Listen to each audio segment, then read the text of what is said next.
Signal darkening. Let every traffic signal remind you do go farther with signal. Yes, you do go farther with signal.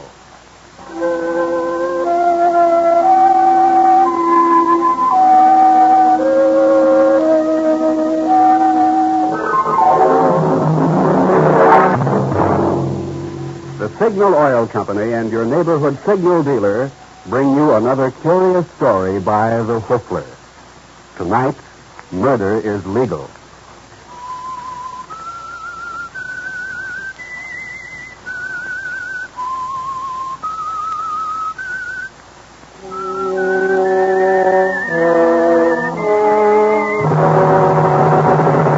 I am the Whistler, and I know many things, for I walk by night. I know many strange tales hidden in the hearts of men and women who've stepped into the shadows. Yes, I know the nameless terrors of which they dare not speak.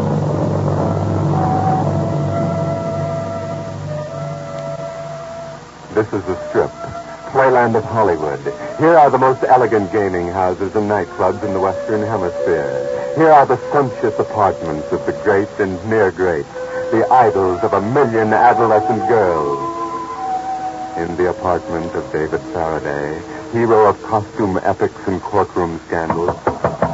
Mr. Faraday. Wake up, Mr. Faraday. It's time for you to go to Mr. Carstairs' party. Come on now, Mr. Faraday. It's just me, Jenny O. And no reporters here. Open up, boss. Boss, I'm coming in. I know you're tired, boss, but you just gotta get up. Trial's all over. Boss, are you all right? That's bloodhead. Oh, Lord, help me. Mr. Faraday, you've been shot. You're dead.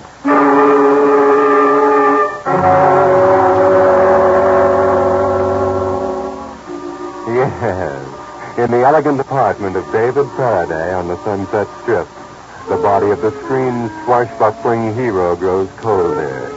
Only 2 blocks down the street, and the guests are arriving at a party given in his honor. A party given by the most important man in Hollywood, a man who's never been in front of a camera. Oh, Clifford, darling, am I late?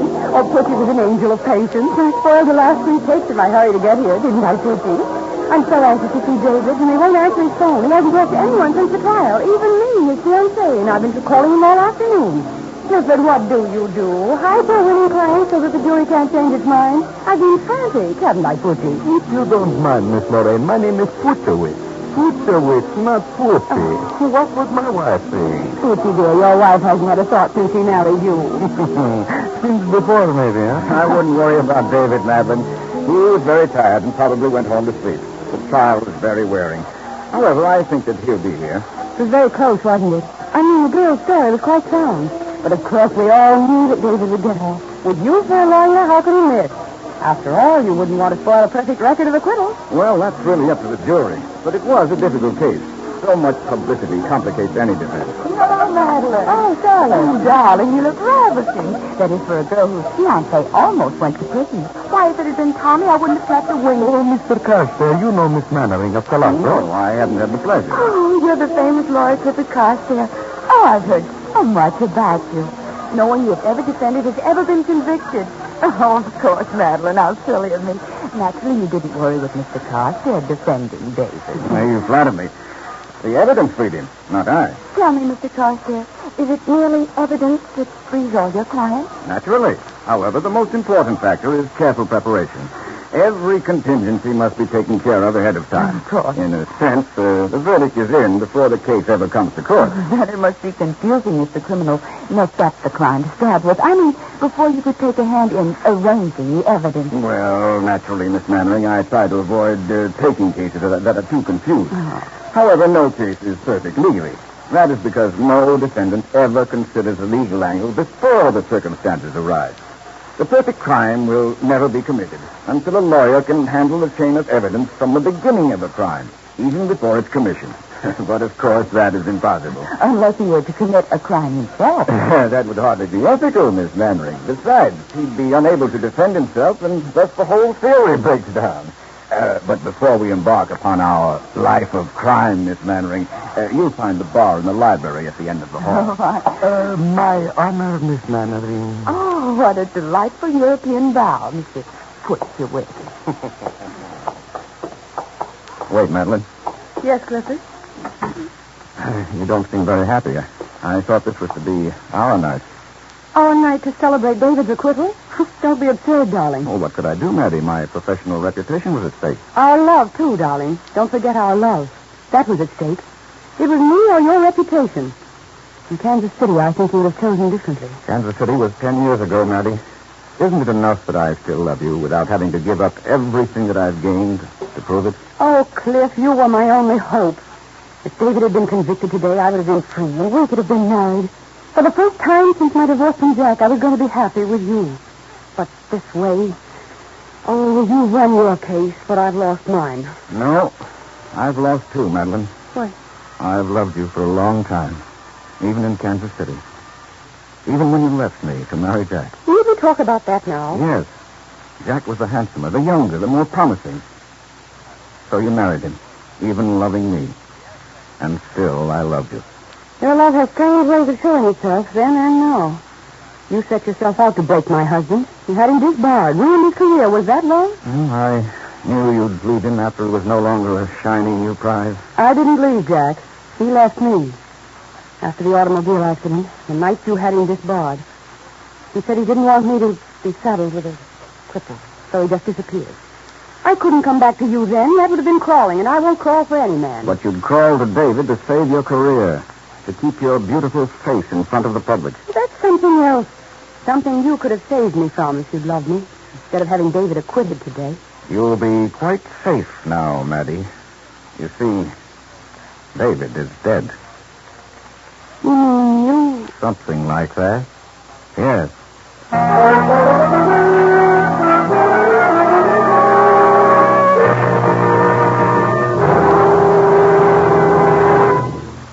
With the prologue of Murder is Legal, the Signal Oil Company brings you another of the strange tales of the Whistler. Now, before we return to our story, I'd like to ask you a question. Are you planning on repainting your car before the day arrives when you can replace it with a new one? If you're like most motorists, your answer is, not if you can make the present finish last out the duration. Well, right there is where your Signal gasoline dealer can be of real service to you. He now features the famous Venus one-application auto polish. In one easy operation, Venus removes dingy road film to bring out the true color of your car, and then leaves the renewed finish sparkling under a protective glaze of carnauba and ozosirite, the hardest and most waterproof waxes known to science. Made by the Whiz Company, nationally famous for finer quality automotive products, Venus Polish is just one of your Signal dealer's complete line of Whiz items to make your car look and run better longer. Next time you're at your neighborhood Signal gasoline dealers, look over his Whiz products. You'll find motor rhythm, metal polish, car wax, radiator cleaner, upholstery cleaner, and many other upkeep items. Like all your Signal dealer services, Whiz products have proven their ability to help your car last longer and go farther. And now, back to the Whistler.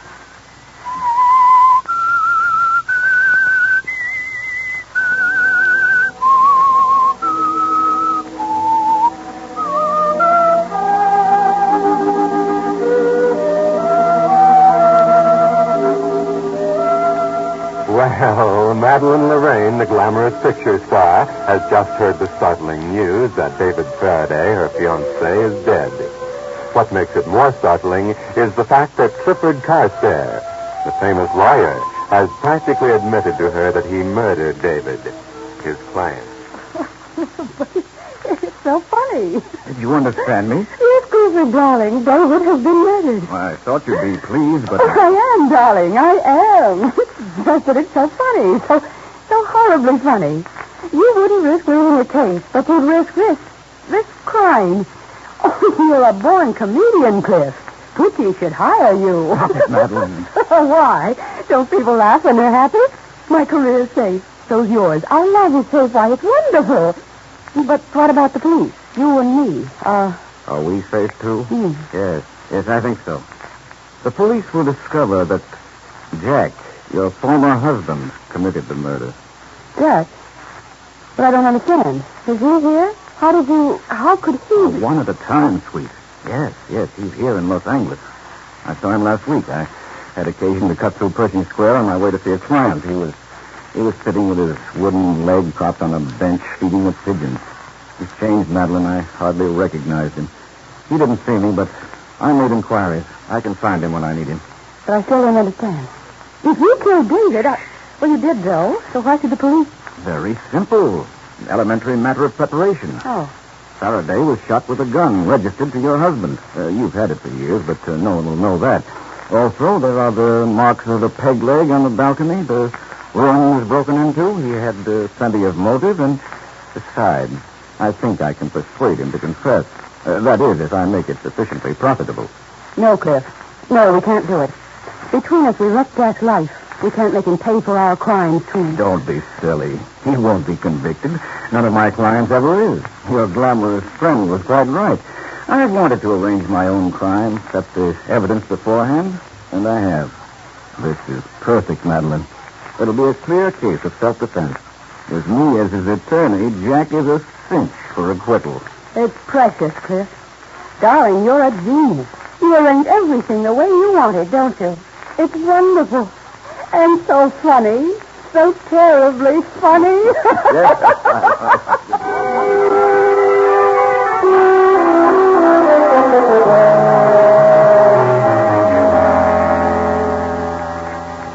Yes, you've planned the perfect crime, haven't you, Mr. Carstairs? Madeline thinks it's very funny. Funny and clever, Mr. Carstairs. Yes, Madeline Lorraine's husband, her first husband, that is a cinch for acquittal. That is, if he cooperates. And he will. Won't he, Mr. Carstairs? You know he will. Hello, Jack. Sit down. Glad to see you again. I'll bet.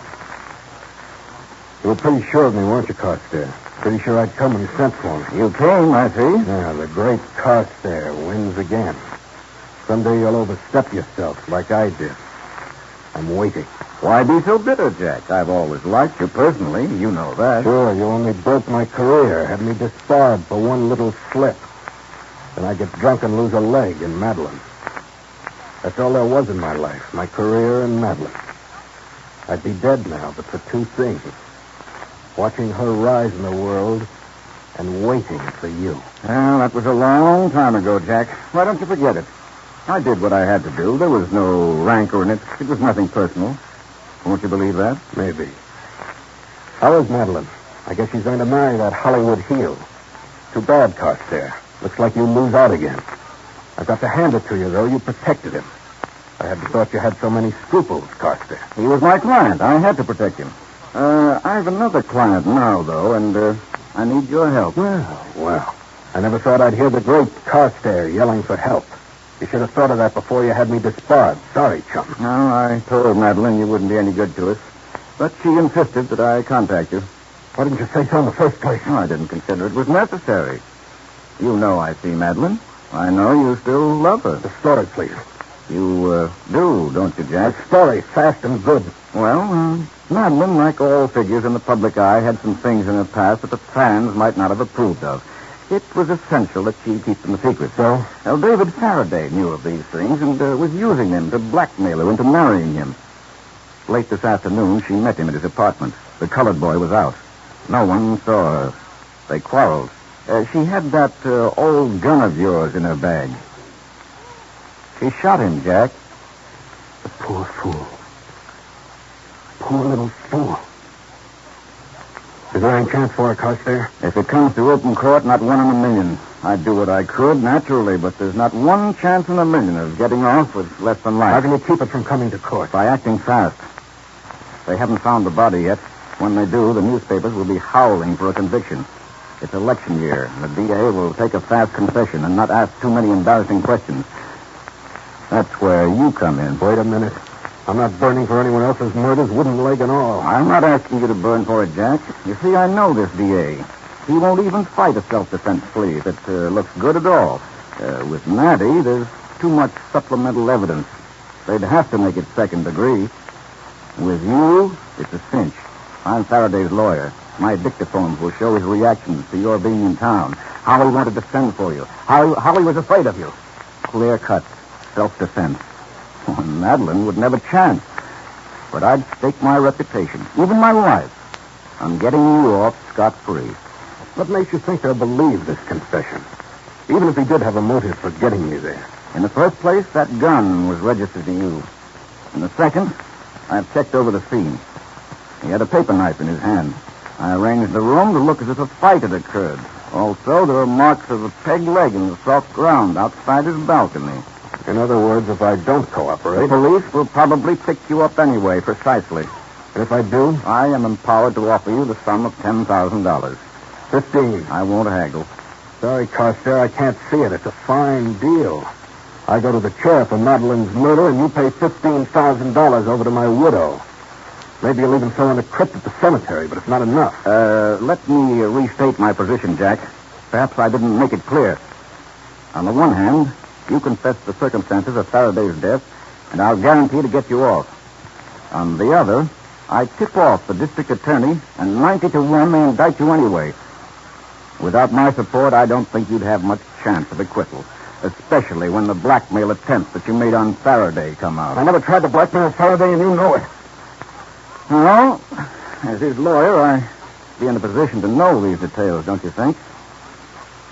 Did I ever tell you I hated your guts? Frequently, in Kansas City. I didn't say it loud enough. Well, Carstairs, you've got me over a barrel. There's not much I can do. Good. But I want it in writing. Don't you think that's too risky? And besides, it wouldn't be worth the paper it's written on. Maybe, but that way I know you won't double-cross me. I'd trust Maddie if she were in it alone. With you, I want a contract, you might say. Something to hold over your head. Very well. We'll make it out right now. Okay, you phrase it, but put in the money and it could guarantee my acquittal. We don't trust one another or even like one another. But in this, you have my word. Well, Carstairs, we're partners now. We've a contract for crime. Shall we drink to our new venture? And to how much I hate your guts.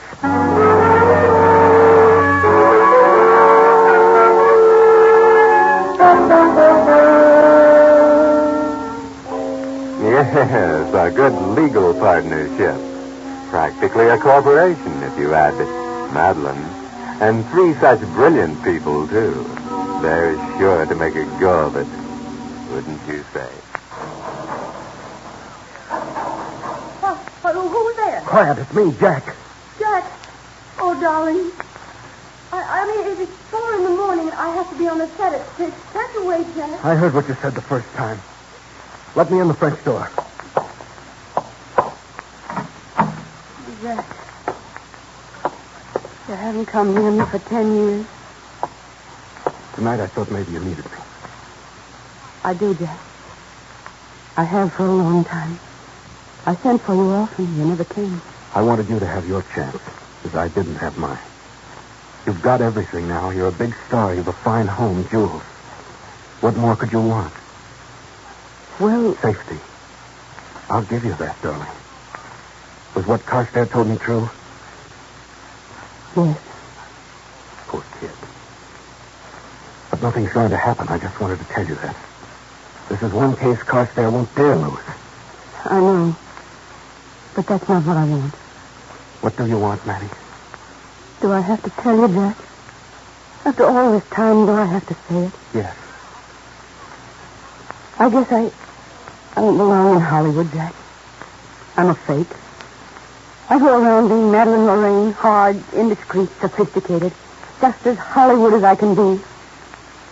But underneath, I'm just Mrs. Johnson Nance from Kansas City. Do you mean that, Madeline? Don't you know when you're being proposed to? And don't say this is so sudden. Not now. Darling. I tried so hard to be tough. That's what I was. Until tonight. And when this happened, I I couldn't put on the act any longer. What about Carstairs? He wants to marry you when this is over. And you? Not anymore. You know what I want. All right, Madeline. If that's what you want, truly. Tell no one anything. We'll go through with this. When it's over, I'll have $15,000. We'll go away someplace. Brazil's a good spot. We'll start over. 10,000 should see us through. I thought you said 15,000. I need the rest. I have a debt to pay. A 10-year-old debt.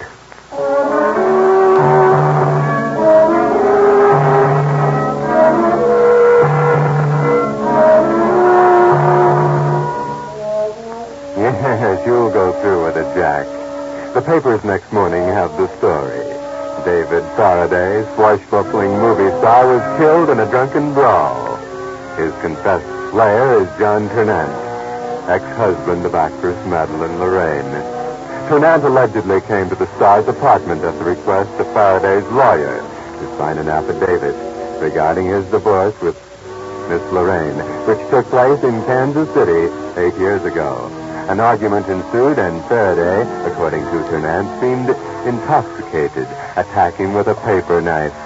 In the struggle that followed, the actor was killed. The renowned Clifford Carstairs is representing Turnant. Gentlemen of the jury, the defense rests. Firm in the knowledge that no American would convict a man for defending his life from a foul murder. You were wonderful, Cliff. Thanks, Maddie. Let's walk down the hall a minute. It's good policy for me to leave the room now, and besides, I want to talk to you. All right, Cliff.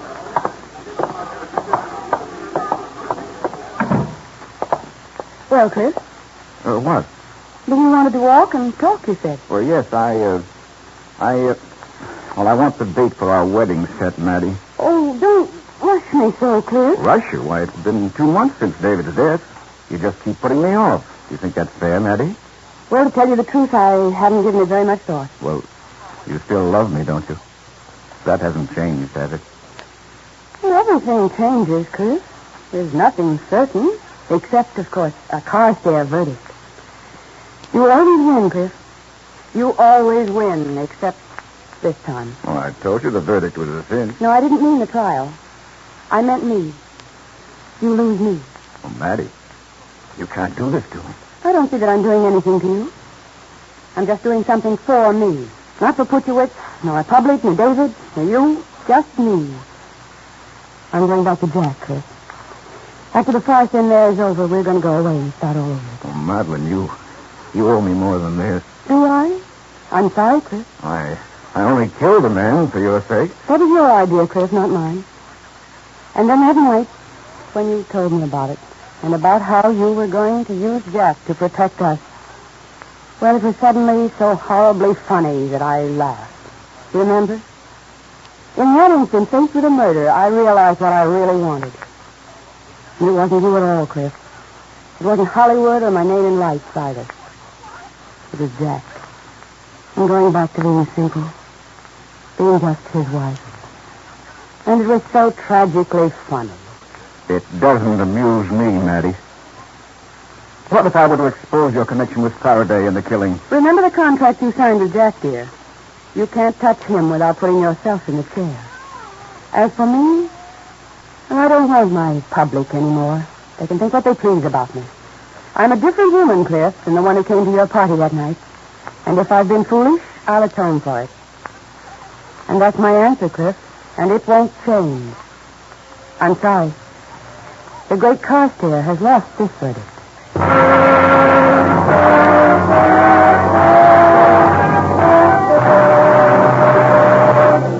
But that's not all of this strange story. The Whistler will be back to tell you what really happened. Meantime, I want to answer a question which, judging by the number of inquiries, must be puzzling a lot of drivers today. It's this. Since certain gasoline ingredients have gone to war, aren't all of today's gasoline the same? No, indeed. If you've tried many brands in your car, you've already noticed a difference in performance. And I'll tell you why. Each oil company has its own refining method for its own brand of gasoline. Well, as thousands of Western drivers who keep a close record of their gasoline mileage know, the Signal refining method has for years been famous for its extra mileage. Signal is frank in telling you that with certain ingredients reserved for fighting planes, Signal can't promise all the brilliant performance you enjoyed with pre-war Signal gasoline, and which you'll again find in further improved Signal post-war gasoline. But the name Signal still stands for the finest quality gasoline that can be made. And Signal still places the emphasis on mileage. That's why with gasoline rations, Signal Go Farther gasoline is more than ever your best buy today. If you haven't tried Signal Go Farther gasoline in your car, there never was a better reason or better time for getting acquainted with your neighborhood Signal gasoline dealer. And now, back to the Whistler.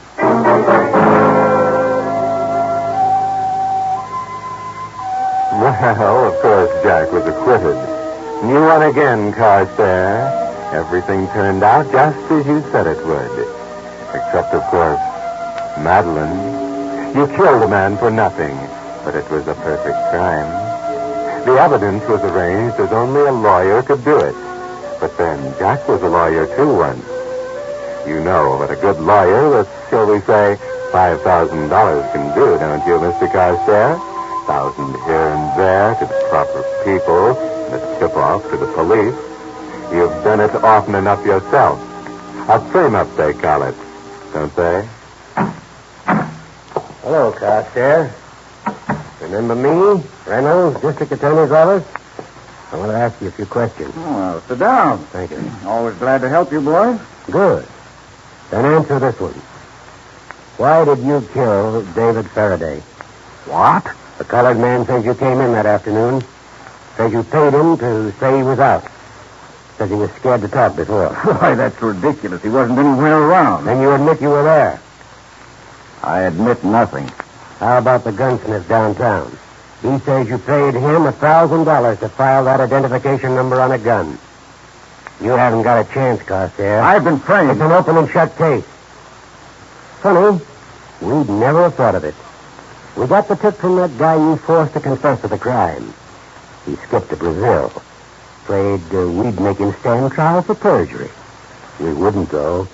In our business, we know how easy it is for a smart lawyer like you to frame a guy and force him into a confession. I've been framed, I tell you. It was his gun. Tell that to the judge. Maybe he'll believe you. No, Carstairs. Even you can't talk your way out of this one. Yes, Carstairs. Framed.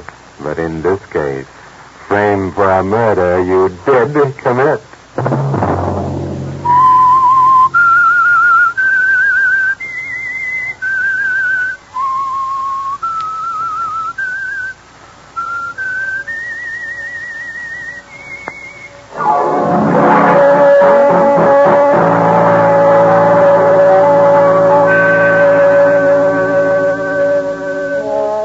Monday at 9 o'clock, the Whistler will bring you another strange tale. The curious story of the Bells of Aberdowie. The Whistler is broadcast for your entertainment by the marketers of Signal gasoline and motor oil and fine quality automotive accessories, and by your neighborhood Signal dealer. This program, directed by George W. Allen, story by Robert Libet, music by Wilbur Hatch, is transmitted to our troops overseas by the Armed Forces Radio Service. Bob Anderson speaking. Remember to let every traffic signal remind you do go farther with Signal gasoline. Yes, you do go farther with Signal. This is CBS, the Columbia Broadcasting System.